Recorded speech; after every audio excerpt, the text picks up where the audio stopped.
Greetings, everyone.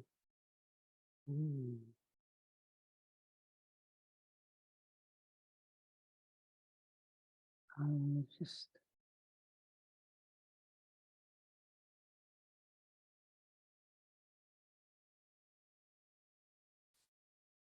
welcome to our SMS Sunday practice, Sacred Mountain Sangha.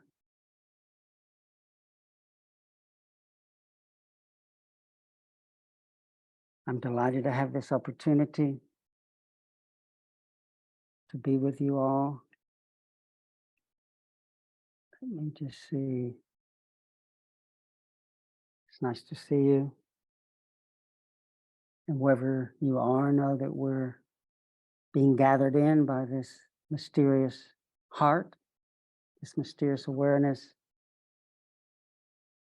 where all things merge, according to the Buddha, according to the wise ones. Though the appearances of things and the boxes on the screen reveal the unique manifestation of each other, also the contemplative. All of us who aspire to understand the true nature of this mystery begin to tune in to this underlying ground that's receiving these sounds, receiving our bodily impression, receiving, recognizing the mood that we're in right now.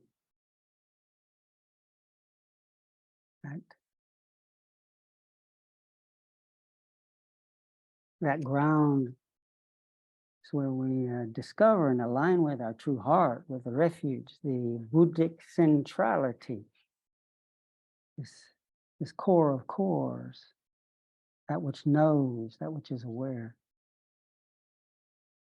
Let's begin honoring these essential principles inherent in our nature with puja, the Buddha called honoring that which is worthy of honor, what we call chanting. But the spirit of chanting is what gives it its power, its meaning. At the top of page 3, there's the chant book, hopefully, if you need it. Top of page 3 is the ancient way of honoring the Buddha. Namo tassa bhagavato arahato sammasambuddhassa. The honoring what is worthy of honor, when we do that, we partake of, we plug into the measureless power. Measureless power of the refuge. So let's start by chanting because we're on Zoom, unfortunately we can't hear everybody chanting together because the cacophony, because of the time lag.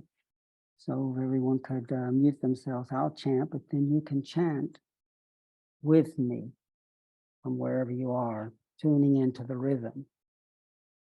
We'll start at the top of page 3 and then chant the qualities of the triple jewel on page 4. That very pregnant with meaning, significant recitation and recollection of the qualities of the Buddha, the Dhamma, the Sangha. As we honor what we value, honor wisdom, this Buddhic capacity not to be confused, the source of understanding, the source of deep compassion. Out of that deep listening, we can then resonate with, tune into how people are around us and sense what needs attention, what needs help. The degree to which we treasure and value wisdom, compassion, the value of a good friend, a wise person, someone committed to virtue, committed to understanding, to encourage us, to be a mirror so that we can reflect off each other, empower each other on this arduous and yet wondrous path of awakening. So let's begin by some recitation.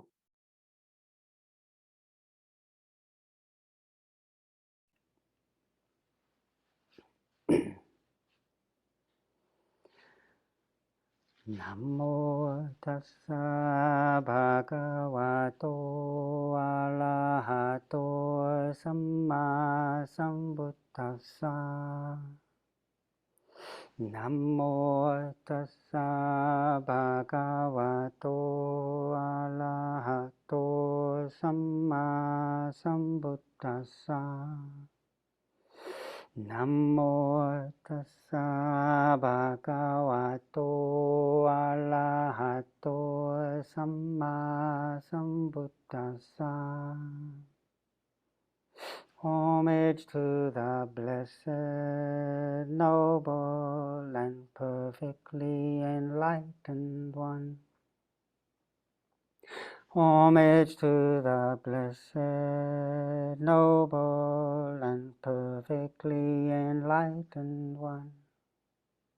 Homage to the blessed, noble, and perfectly enlightened one.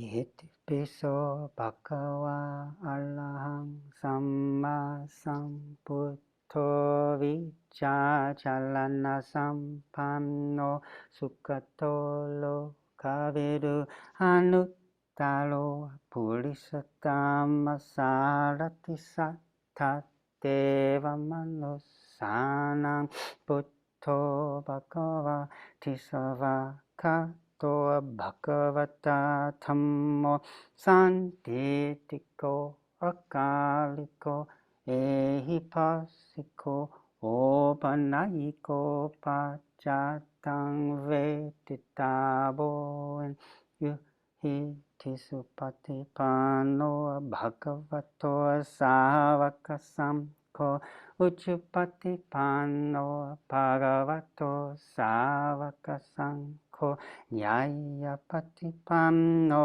bhagavato savaka sangho Samichi patipano bhagavato savaka Yatitang chottari purisa yugani tapurisa pukala Esa bhagavato savaka sangho ahunayo pahunayo Dakhinayo anjali kalaniyo hanu talang punya ketang lokasati.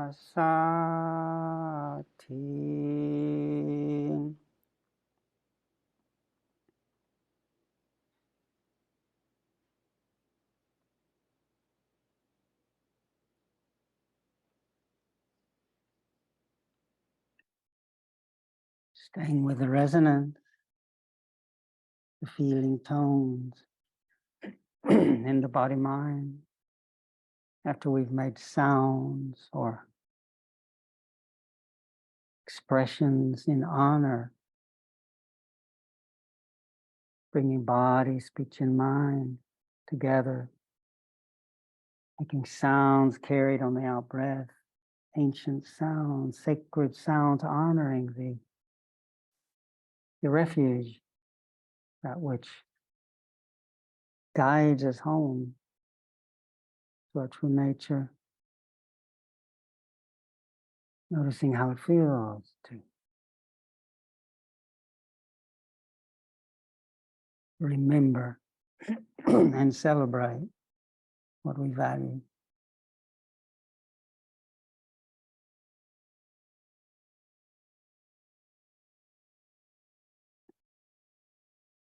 Then on top of page 7, the 5 subjects for frequent recollection is sobering, truth-telling, calming, reflection as we remember that this body, its nature is to age, sick, and die. Just acknowledge that. And that all that is mine, beloved and pleasing, will become otherwise. Not through anyone's fault. This is nature. As we honor the transient nature what we call me, of what we call that which is beloved.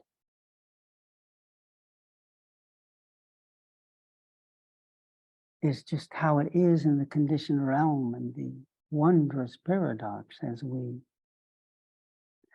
allow the ephemeral to be ephemeral, in that dispassionate allowing, the heart begins to recognize that deep centrality, that deep, all-enveloping ground that holds it all, where all that is beloved and pleasing arises and ceases, all things merge, all things come together in this ground.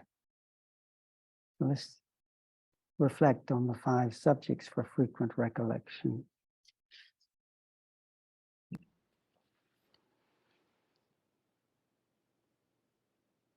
I am of the nature to age. I have not gone beyond aging. I am of the nature to sicken. I have not gone beyond sickness.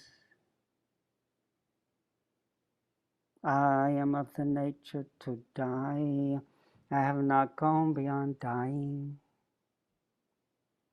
All that is mine, beloved and pleasing, will become otherwise, will become separated from me. I am the owner of my karma, heir to my karma, born of my karma, related to my karma, abide supported by my karma. Whatever karma I shall do, for good or for ill of that, I will be the heir. Thus we should frequently recollect.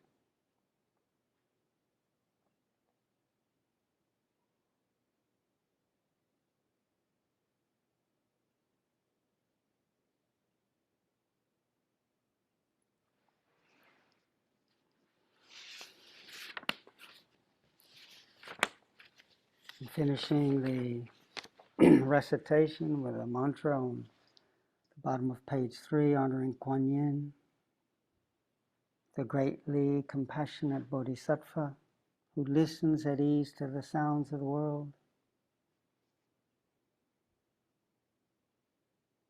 The Buddha in the Lotus Sutra encouraged all beings to hold Kuan Yin's name, to stay close to this name that points us again and again back to this refuge of deep listening. Deep listening is another way of articulating Buddha, that which knows. As we hold Kuan Yin's name, the Buddha taught that little by little one will be free from greed, free from hatred, free from delusion. That name merging with the vow power of Kuan Yin, the compassion of Kuan Yin, continually stirring, encouraging us to make that subtle effort to remember our home territory, our home ground, the revelatory, ever refreshing root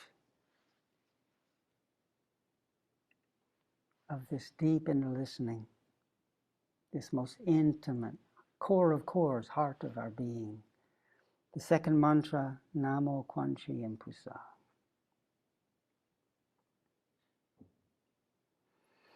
Namo Quan Chi Impusa Hai Na. Mo Quan Chi Impusa Hai Na. Mo Quan Chi Impusa Hai Na. Mo Quan Chi Impusa Hai Na.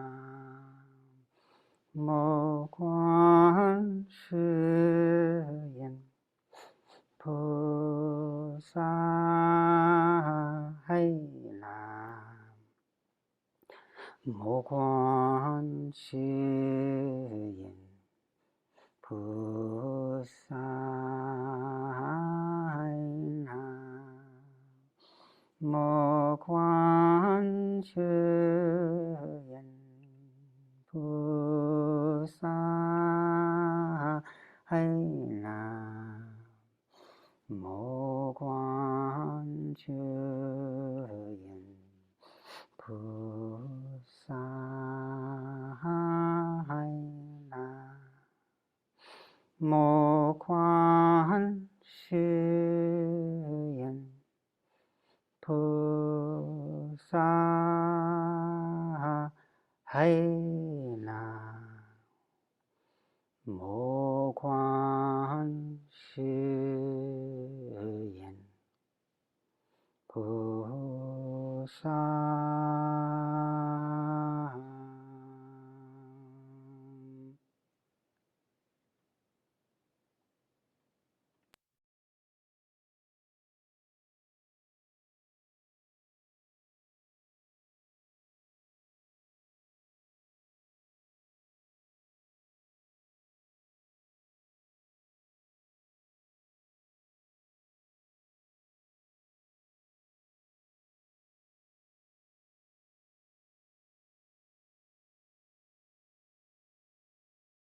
Listening at ease to the sounds of the world,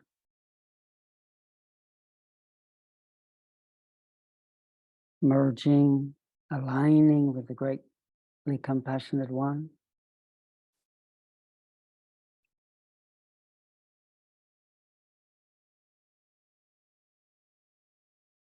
Whatever sounds outward, inward, that are touching the heart,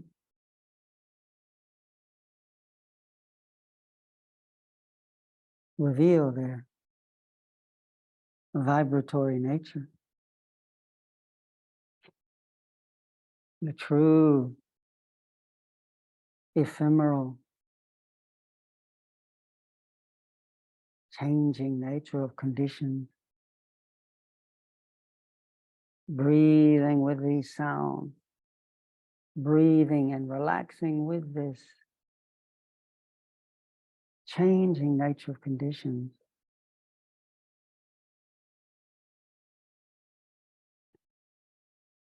Within this easeful listening, the body appears. This body we call me.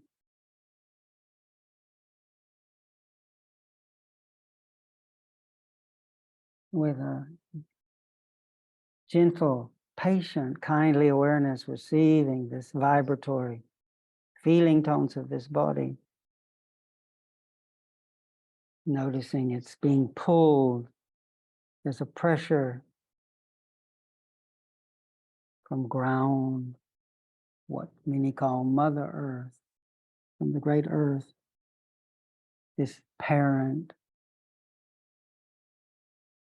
of all bodies, which return to earth. Feeling that pull as the body is pulled to ground, to our cushion, or to the whatever posture we're in, as we breathe in and out, listening in to the feeling tones, relaxing with accepting this pressure of form being pulled to earth. Earth is pulling all of us. This immeasurable ground of earth pulling all of us to her core.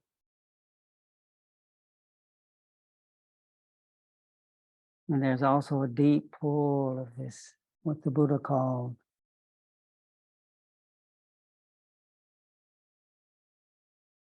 Tathagata Garbha, this womb-like ground of being, That's how the Buddha referred to the true nature, is that which gives birth to the awakened ones, Tathagata Garbha.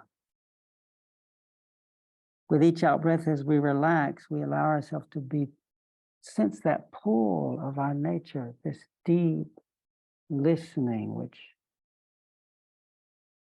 is presence itself. It's that which receives and holds the body, the sounds, the feeling tone. So we breathe in and out, allowing ourselves to rest in this ground of being. Patiently.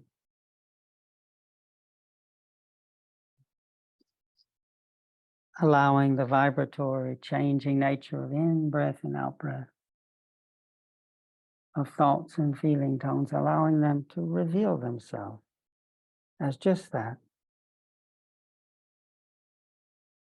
No big need to change anything, but to honor, align with the way things are.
Breathing in and out.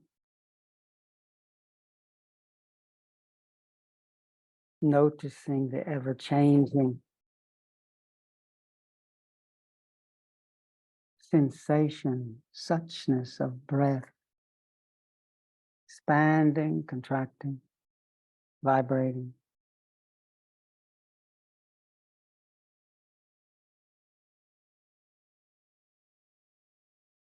Breathing in and out. Noticing the ever-changing nature of sound,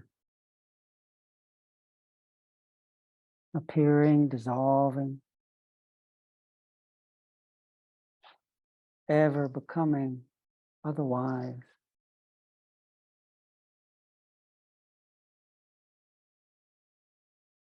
Breathing in and out, relaxing as we acknowledge the ever-changing nature of perception, that which knows the posture we're in, perceives the quality of the feeling tones, painful, neutral, or pleasant.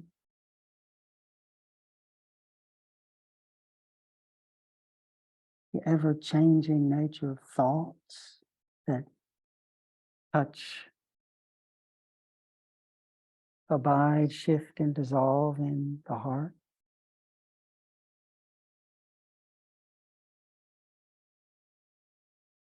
Breathing in and out, sensing this cascading,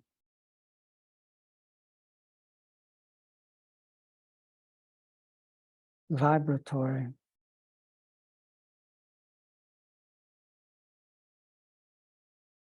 quality of change, all happening within a mysterious knowing, within a stillness, that which acknowledges change. What is that? What registers the changing nature of sounds, feelings, thoughts, perception.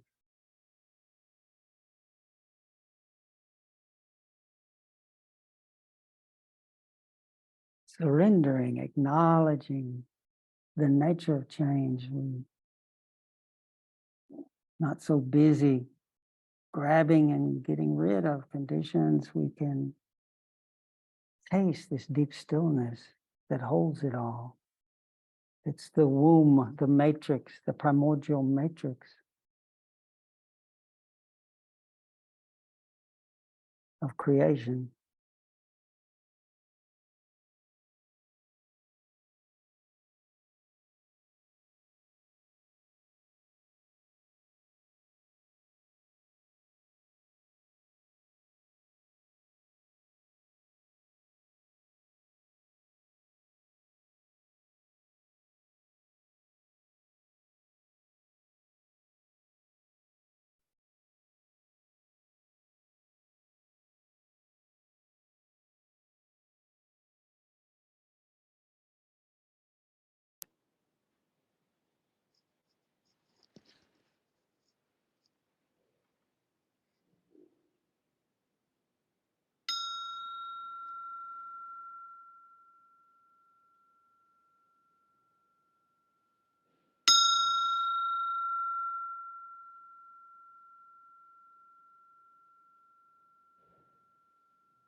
Taking a couple of minutes, just a couple of minutes to stretch.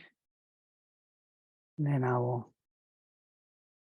share some words about the Dharma.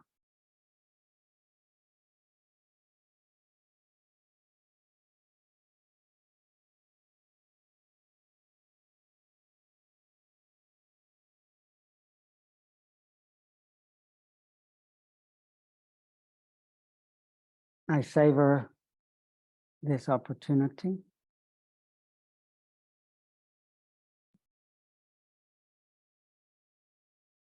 Practice together, even though we're not in the same room, we are in the same room, the same Dharma realm, in this gift from technology that allows us to at least sense our connection. I'm grateful for.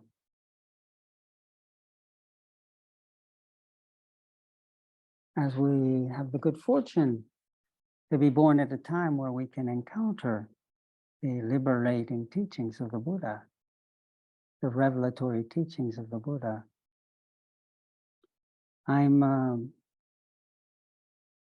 Today I wanted to share some of what I'm learning. Although I'm 71, I'm also, and occasionally really feeling 71. And the aches and pains make me moving quite slow. I'm delighted to have the opportunity to be going back to school. I'm at the Dharma Realm Buddhist University in my first year of a master's course in Buddhist classics. Keeping up with the work's challenging, but it's wonderful. And one of the most important works that we study in the first year is the Sixth Patriarch Sutra. I wanted to share some from that study. The Sixth Patriarch was a great Buddhist master in the 7th century, early 8th centuries. That's almost 1,300 years ago.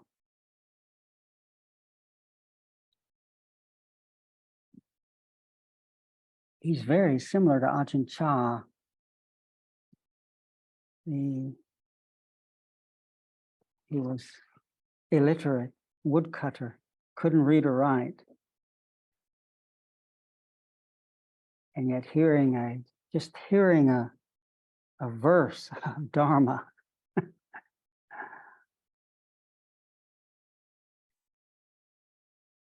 He had tremendous transforming insight and went to the monastery of the fifth patriarch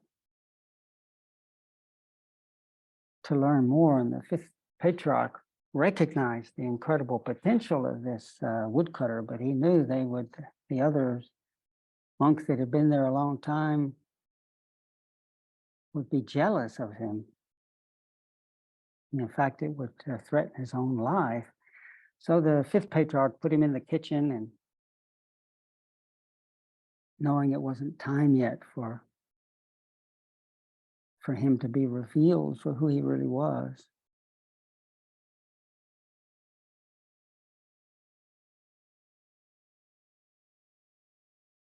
but the fifth patriarch brings forth a teaching called the direct teaching, very much like Ajahn Chah. If the Buddha is not off somewhere down the road, that no matter how convoluted, confused, messed up our conditions tell us we are, with all sorts of remorse and confusion and pain and regret and dread, as what we see happening around us and within us, and not knowing what we can do. The sixth patriarch and Ajahn Chah knew that no matter how frightening, overwhelming conditions are, that they're all ephemeral, happening within this unshakable, ever renewing, truly trustworthy core refuge, that the Buddha refuge, the Buddha beacon of guidance, the Buddhic centrality of guidance is right here within, ever beckoning us. We just dare to keep aligning with it. If we activate this inner wisdom, that's inherent, it's inherent.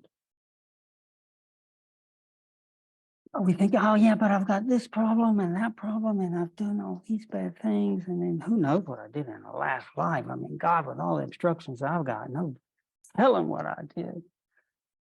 Oh. And yes, we have tendencies that have to be worked with. But chapter 6 of the Sixth Patriarch Sutra, it's all about repentance and reform. Repentance is a bit of a loaded word from our Judeo-Christian background, but it's pointing to something really significant, this capacity to sense when something's off, something we said or done is not right. That's actually a deeply protective, a deeply wholesome quality, which is inherent, which the Buddha called hiri, sometimes translated as shame, but it means conscience, that inner sensitivity to harm that we do to ourselves and each other. Yes, it can be totally distorted. We can be made to feel ashamed that we don't have the right skin color, that we don't have the right hair, that we don't have the right shoes. We can be made to feel ashamed that we don't have the right views. That's not what the Buddha was pointing to. That's not the hiri. That's not that deep conscience.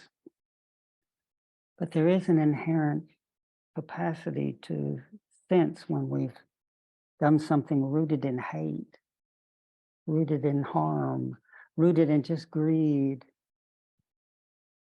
rooted in distortion.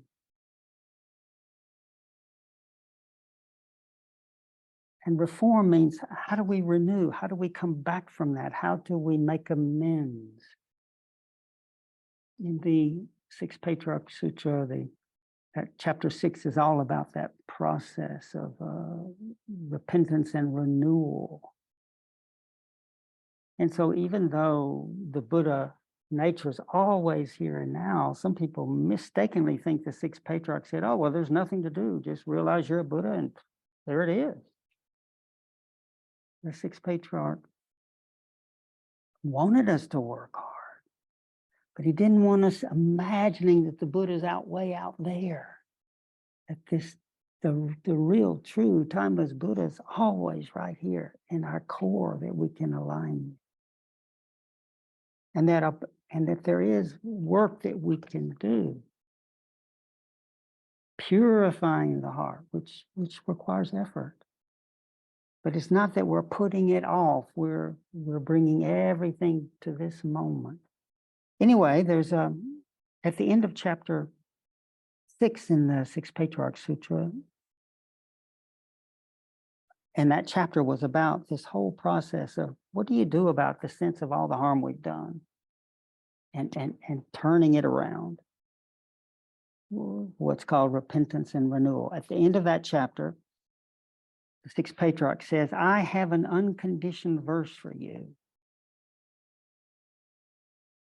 A verse, something he composed.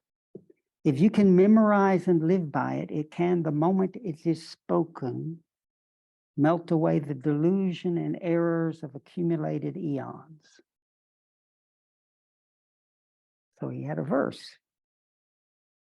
Remember, the Sixth Patriarch didn't write. This was spontaneously composed.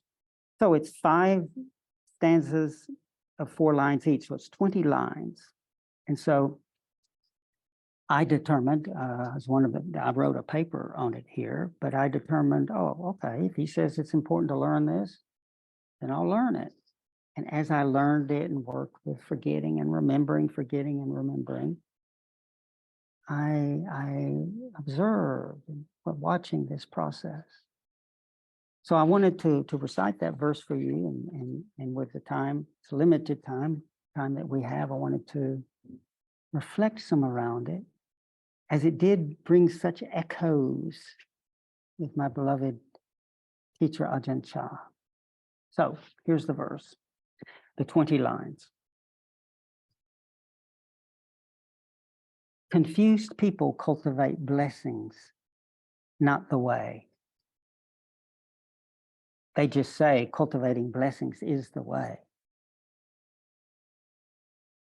The blessings of charity and donations may be boundless, but the 3 poisons are rooted in the mind. Fostering blessings to wipe away errors may bring future blessings, but the errors still remain. Just rid yourself of unwholesome states of mind, self-nature's true repentance and return. Suddenly you realize the true repentance of the great vehicle. Get rid of the false. Keep the true. Do no wrong. To learn the way, look within. Observe your own essential nature. Then you are one and the same with each and every Buddha. Our patriarchs passed along this direct teaching, wishing that all might see the nature and together gain the way. If you wish to see the Dharma body in the future, detach yourself from the appearances of things and cleanse your mind. Strive to see it for yourself. Don't just waste your time. When your last thought ceases, so does your life. Awaken to the great vehicle. See your inherent nature. Reverently, respectfully, seek it with all your heart.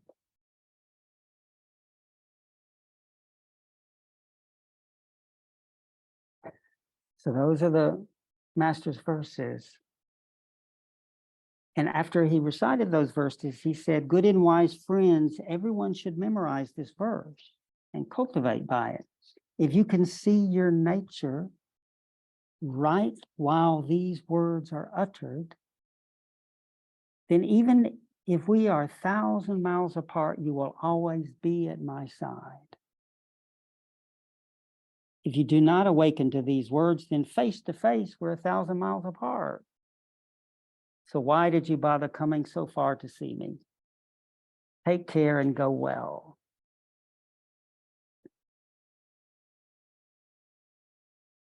Recitation while practicing, it's really close to my heart.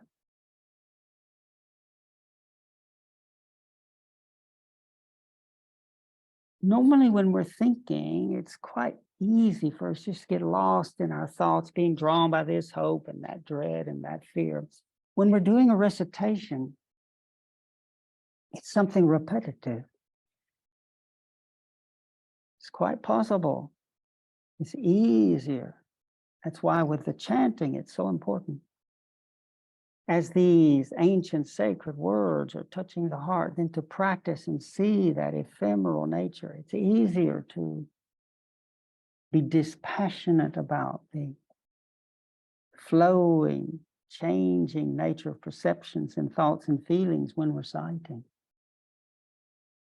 And as that flow of recitation happens, and if one is holding it more lightly because one's allowing the change to reveal itself, the heart begins to relax and deepen as it notices the deeper still dimension of its nature. Yes, thinking is part of the heart, but the thinking is more like a surface. When the heart is diluted, we forsake the root and grasp at the branches, grasp at the leaves, the appearances, the form.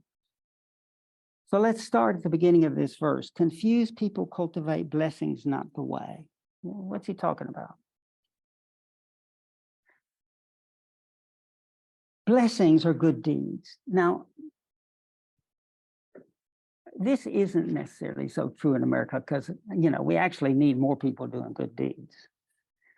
But sometimes we reduce all of religious practice, all of spiritual practice to just doing good deeds so you go to heaven. So we'll get good karma. In Thailand, Ajahn Chah, it's what reminds me so much of the sixth patriarch. Ajahn Chah had all these busloads of people from Bangkok coming to Tham Bun. Tham means to make in Thai. Tham Bun is the word for punya, make merit. Cultivate blessings by offering a meal to the monks and nuns. Okay, that's a good thing to do. But they were so busy accumulating merit and then they didn't even want to listen to the Dhamma talk oftentimes. They go to the next monastery, to Tham Bun, racking up more and more merit. But they were missing the heart of the matter. Now, the sixth patriarch's not saying it's not good to be generous or but confused people cultivate blessings, not the way, he said. They just say cultivating blessings of the way. So spiritual practice is a view. It's this way. It's doing this. Or it's practicing in this way or chanting in this way.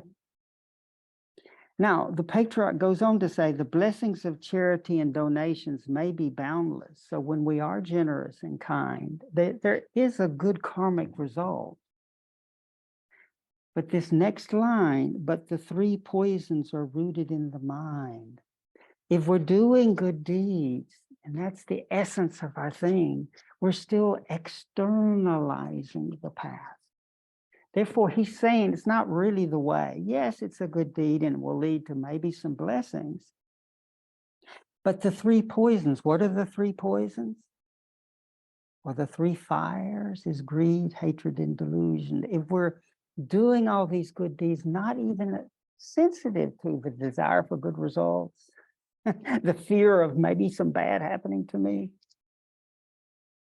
It's good to do good deeds, but the three poisons are rooted in the mind, the sixth patriarch and Ajahn Chah. he sometimes would get weary that all these people were doing tambun, making merit, but they weren't really getting to the heart of the practice, which is to know the heart, know the root of good and ill, know the root cause of suffering, which comes from the heart. It's the grasping, the wanting, that deep sense of impoverishment that I've got to have more, or that deep sense of what's here is wrong, I've got to crush it, get rid of it. Greed, hatred, delusion. Then in the second stanza, the Patriarch says, fostering blessings to wipe away errors may bring future blessings, but the errors still remain. We've all done, we can't look down our noses at anybody. What are you talking about, Kittisaro? I haven't killed anybody. I haven't harmed anybody. Well, the Buddha said, well, it's wonderful. I hope in this life that's the case. But the Buddha said, if we could look back at our countless lives, the number of times we've been beheaded for stealing, for harming, that our blood would fill up ocean. We shouldn't look down our noses at anyone. We all have deep roots of greed, hatred, and delusion. And just to wipe it all away, what is the line? Fostering blessings to wipe away errors. The idea that we wipe away all harm just by a good deed. Now, good deeds are good, as I've said, but that in and of itself doesn't wipe away. The sixth patriarch loves good deeds, but he wants us to notice the heart. So notice in our repentance ceremony that we do in SMS, Sacred Mountain Sangha, we do the good deeds of bowing, but we're always contemplating while doing the good deeds. Remember, the worshipped and the worshiper are empty and still in nature. The response and the way are intertwined inconceivably. We're always contemplating everything within awareness.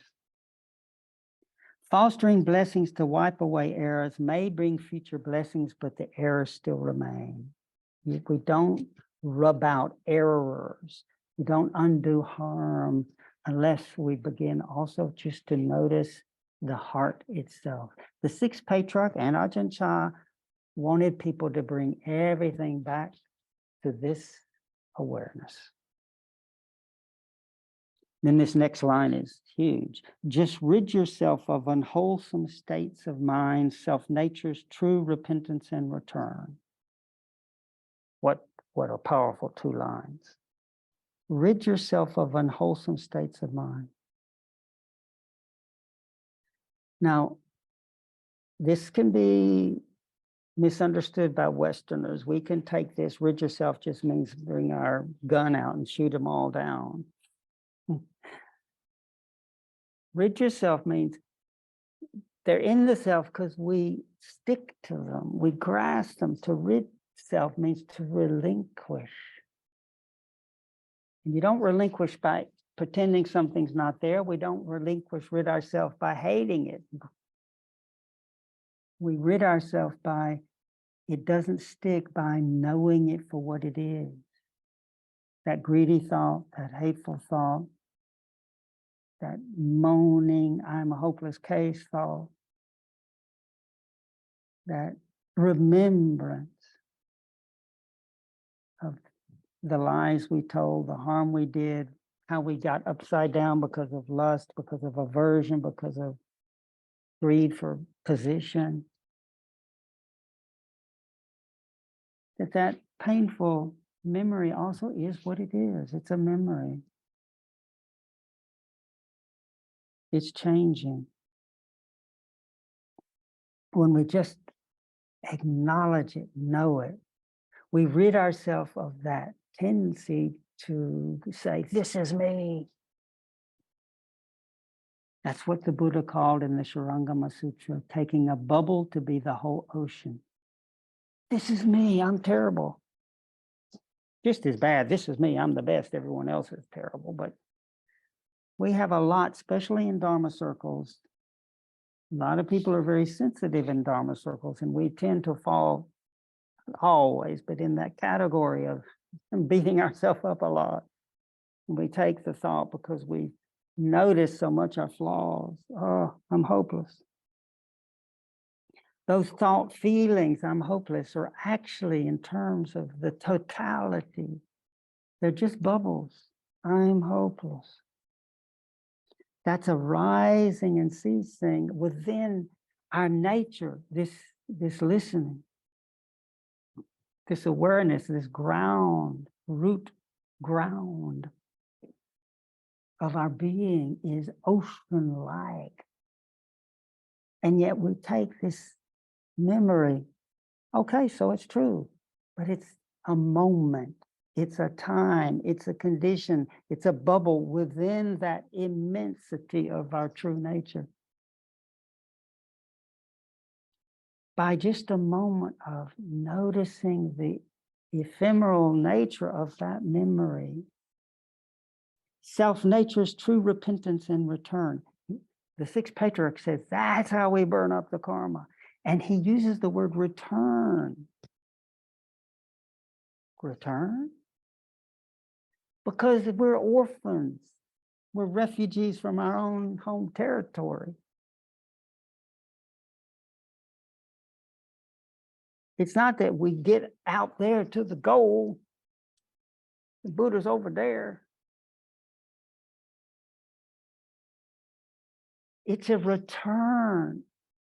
It's natural because it's our true nature. And the only reason we don't return is because we're busy, as Master Wa would say, the founder of this wonderful university, who's been a huge inspiration in my life,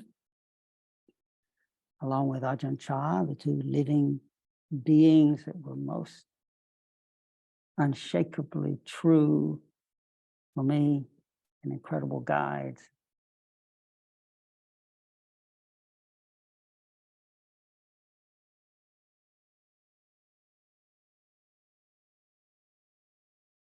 Master Wa said, we grasp at the leaves and branches and forsake the root. This root reveals itself when we start to realize what we're grasping. The thoughts and the feelings and the accomplishments are all ephemeral. Praise and position and success and wealth. Not that they're bad things, but they are what they are. They're all that is mine, beloved, and pleasing will become otherwise, because that's its nature. When we realize something is inherently ungraspable, it's dukkha. If we want it to be more than it can be, then there's that letting go, and the letting go, then the magnetic pull of the home ground. That's the return, the homecoming. Self-nature's true repentance and return. Suddenly you realize the true repentance of the great vehicle. Get rid of the false, keep the true, do no wrong. Get rid of the false means to keep noticing these views. This imagining something is permanent, which isn't. Get rid of means just to let it be. We don't have to crush anything. Get rid of means abandon, better term. Let be, let it come and go. Keep the true means more and more as we realize this centrality of awareness, we hold that. We hold that pearl of wisdom, as it said. We keep returning to that connection to mindfulness, to truth-telling. Get rid of the false, keep the true, and do no wrong. It's repentance and reform, mainly because then we really see it, we feel that conscience, that remorse, and then we really make the effort to change, to really try to not go down that route. Each of us has territories where we know, golly, I eat too much, I do too much, I distort things here. Each of us knows those territories. And it's so important that each of us makes resolutions. No, I will I will try to make amends, try to learn from this, to do no wrong, whatever's happened in the past. Remember, one of the Buddha's disciples was a serial killer, Angulimala, and yet he became an awakened disciple who became a healer. Lord have mercy. He became a healer. Yes, he had some karma to deal with, people that remembered all the people he'd killed, and the Buddha just said, be patient, accept it. But this true, blissful, essential nature is right here. To learn the way, look within, observe your own essential nature. To learn the way, this is capital W, the way. That means the way out of suffering. Where's the place to really learn the way is to let rather than the lens being so outward, to learn to let the heart be interested in, to look within, to notice the greed, the hatred, the delusion, to notice the movements of the heart without judgment, but just, yeah, wow, there's a lot of worry here. There's a lot of dread here. Wow, there's wanting. Just look within. Observe your own essential nature. What's the essential nature? Excuse me, Kittisaro, but maybe I don't have an essential nature. Maybe they didn't pass one out to me. That's what the mind thinks. I don't care how messed up we are. No, there's no essential nature here. There's just confusion. Even if there's an incredible storm of the nervous system, of cascading terror and aversion and cynicism and despair. This is all whirling within the undimmed light of awareness. We can return to it. It is there beckoning. The Buddha said, remember, we chanted it in the Theravada. These 6 patriarch messages, not alien to the Theravada. We just have to connect it up. In the quality of the Dhamma that we chanted, the Dhamma is always here and now. Timeless, ehipassiko, inviting us, come see for yourself.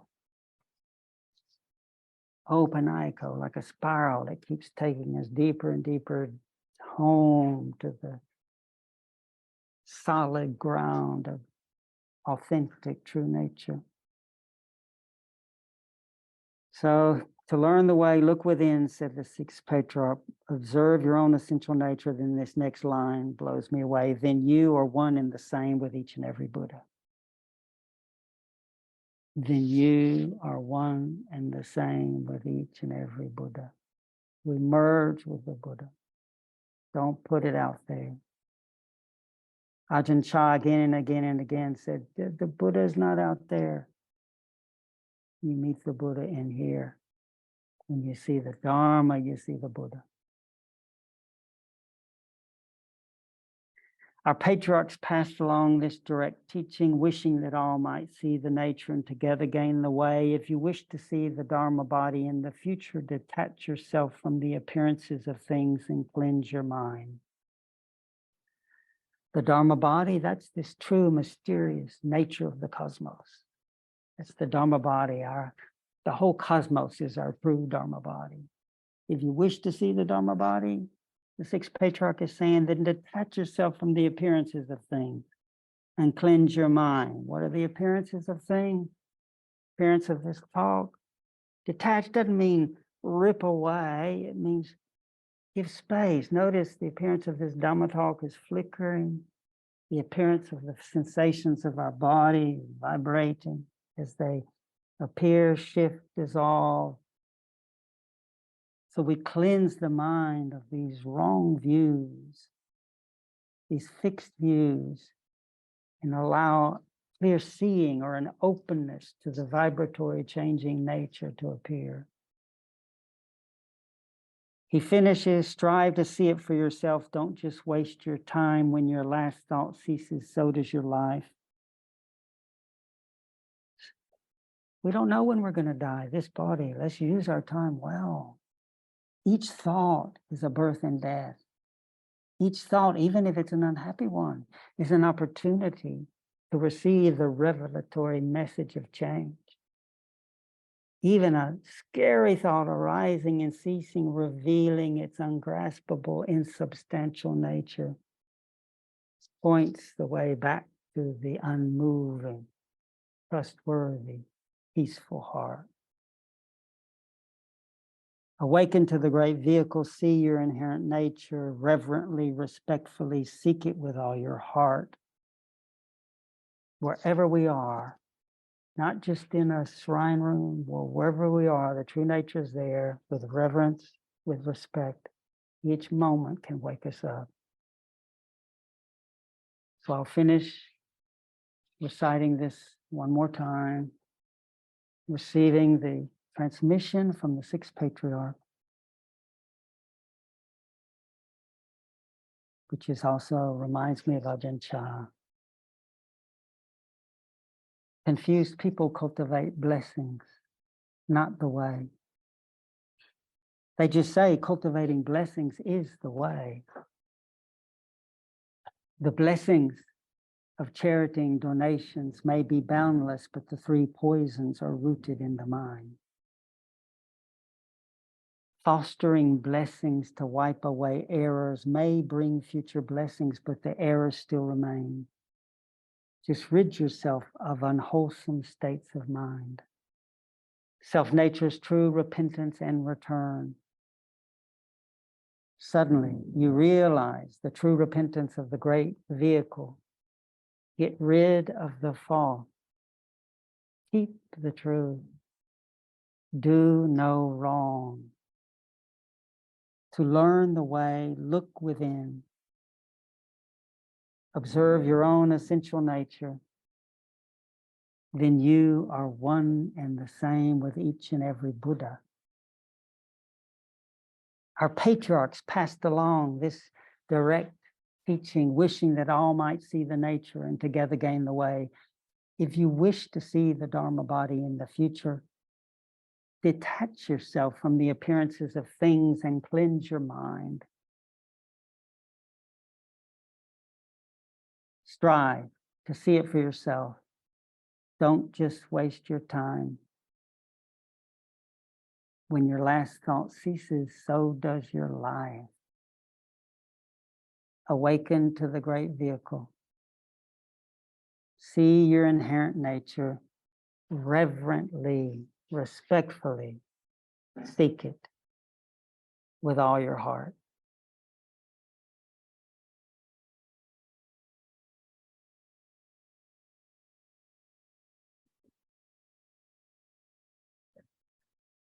Thank you for your attention.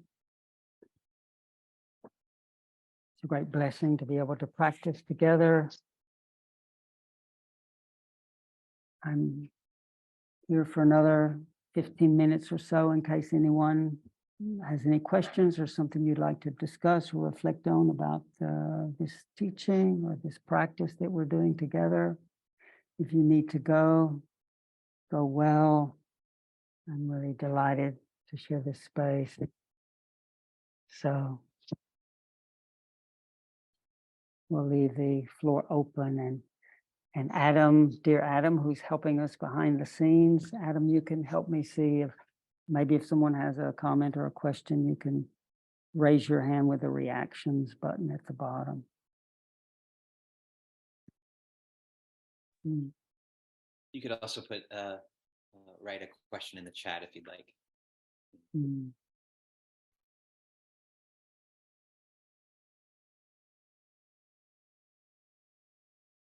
So I see, is it Sarah or Sarah? Yeah, Sarah. Yeah. Hi, Sarah. Hi there. Nervous to talk to you. But I'm just so grateful that you gave this teaching today. because it seems like there's so few, like it can be such an abstract concept to look at dukkha, to look at suffering. And yet there are the situations every day that can feel painful, like deeply painful. And so I'm just trying to work with that, the self-harming thoughts that can come up. I don't know if it's a question. I just wanted to say thank you. Oh, To I make hear it. difference in Mm. my life. Oh, beautiful. Well, I can feel Ajahn Chah smiling at you, and I can feel the sixth patriarch honoring you. As Ajahn Chah would say, if suffering was such a bad thing, he wouldn't have called it a noble truth. You're honest. You're acknowledging this, and that's acknowledging the root. There's so many people, oh, suffering, what are you talking about? And then it's all out there. It's all everyone else out there. And then we just perpetuate it. And so even a moment of you being able to feel those feelings and to notice those addictive tendencies, the harming tendencies, that allows a moment of perspective and deepening your capacity to be authentic and real.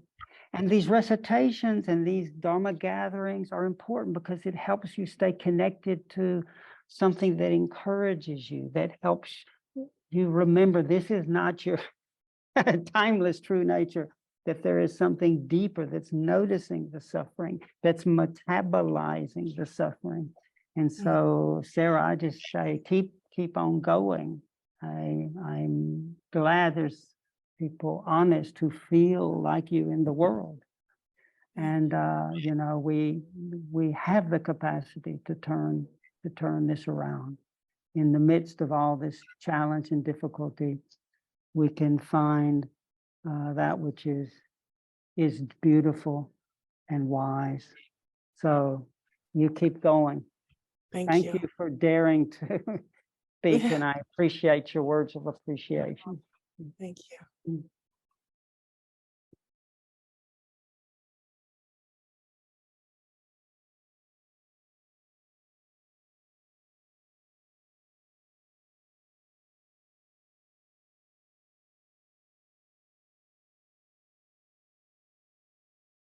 When things get, I have a lot of anxiety and dread in my conditioning pattern, and there's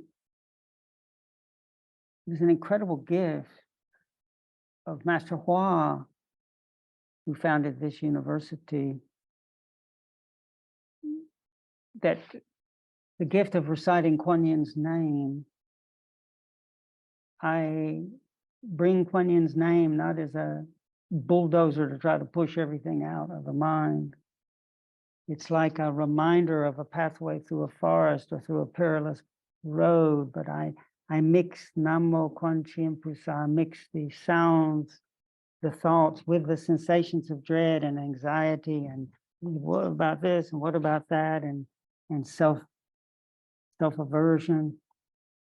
And that mixing the name with the feelings, because her name means the one who listens at ease to the sounds of the world. So the name, because I can have a little compassion, and I know it's real. I respond to someone in need. If I can have a little, then can't we imagine that there's such a thing as vast, purified compassion? I now deeply sense and trust Kuan Yin is real. The Buddha's bodhisattvas, those forces that are within our nature, that are encouraging us, are real. So when I have a name like Kuan Yin and mix it with my afflictions, for a moment it encourages me to relax and be at ease with those feeling tones. I'm stretching my capacity to be with how it is, even though it's uncomfortable. And doing that in my daily life a lot. I do that with a lot of activities.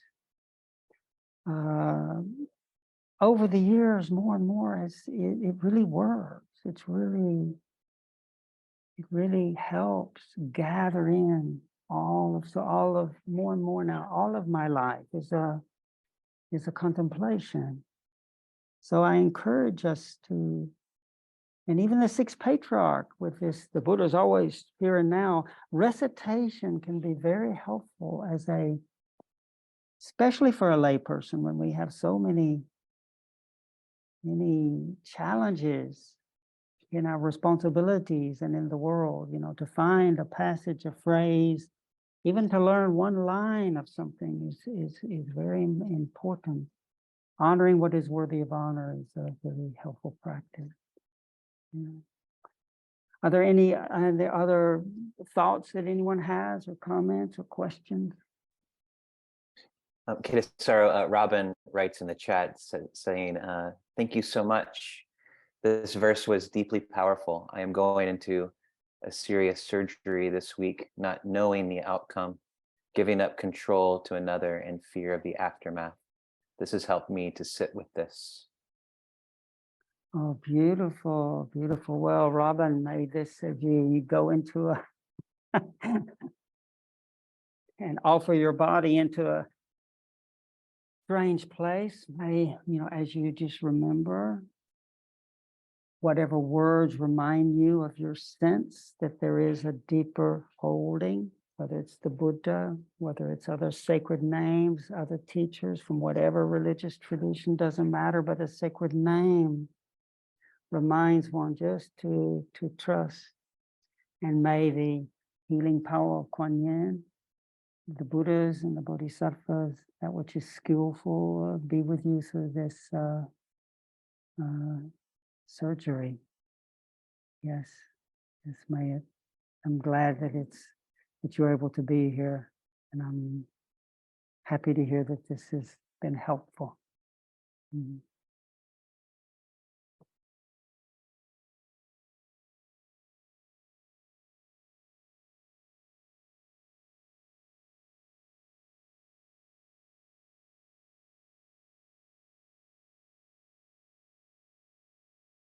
Martha, yeah.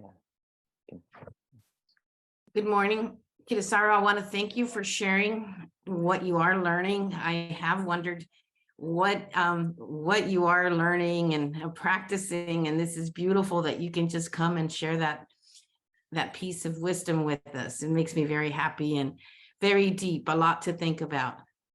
Oh, thank you. Yes. It's in the cushion. It's in the cushion. Well, Master Hua, when I was really sick, I think I've shared before, it was when I was really, really sick for years, like 3 years, I was almost lying down literally the whole time, quite sick for 10, but 3 years really laid out, and hearing from Master Hua, the power of Kuan Yin and the great compassion mantra and Kuan Yin's name, and then the relationship over the years with Master Hua and his disciples. But then when I was studying a dimension of Kuan Yin's practices around her hands and eyes, the master gave an instruction to us. And he said, you should bring the two traditions together into a single piece. The northern and southern traditions must unite, and then Buddhism has a future. This is your mission. Do not assume that the great vehicle is superior to the Theravada or vice versa. Have no limits. The teaching has no limits. Let your mind be limitless.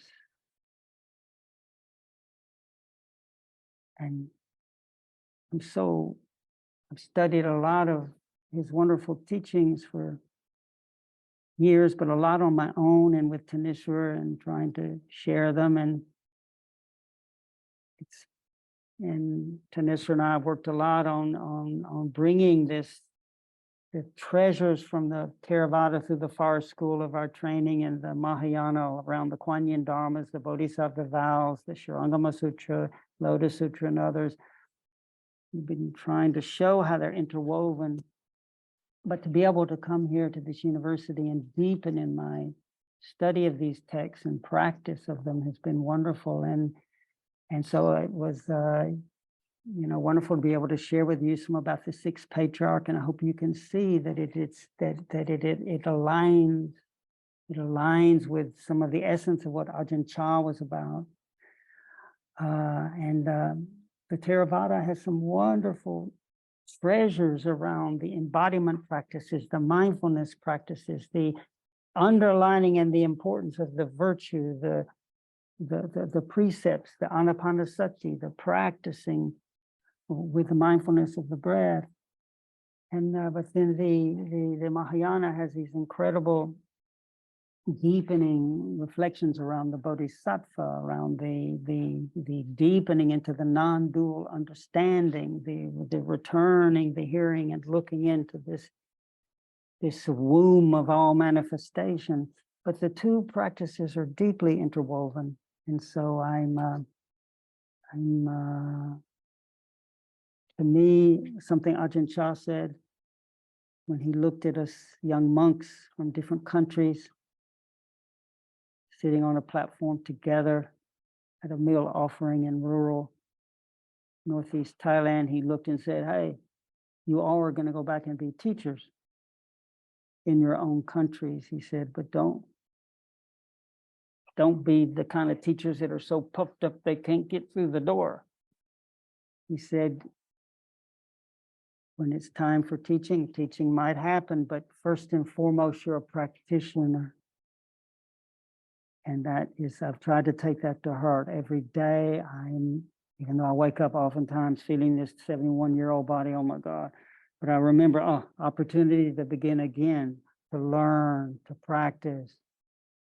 At my core, I want to align with, I'm a practitioner, just like you are. We're all learning together.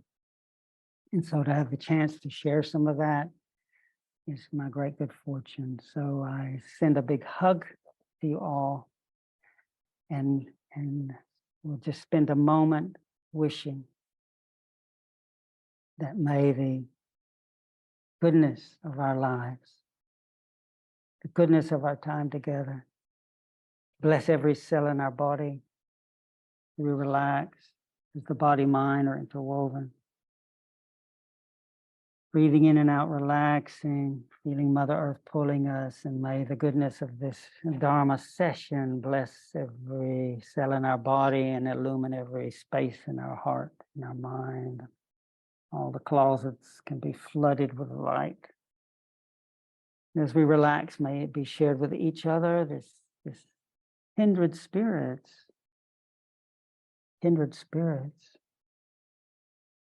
fellow practitioners in different parts of the globe. May this goodness be shared with each other. And as we breathe in and out, may it be shared down with Mother Earth, who needs our love. We're not looking after her properly. And breathing in and out, may it be shared with all those seen and unseen around us, the good and the bad. We're all part of one Dharma realm. May the goodness of our lives be shared without exception, inwardly and outwardly, that all beings may be well. Namo Kwan Cheyen Pusa. By the power of the Buddhas and Bodhisattvas, may all beings benefit from what we're doing together. Take care. Take care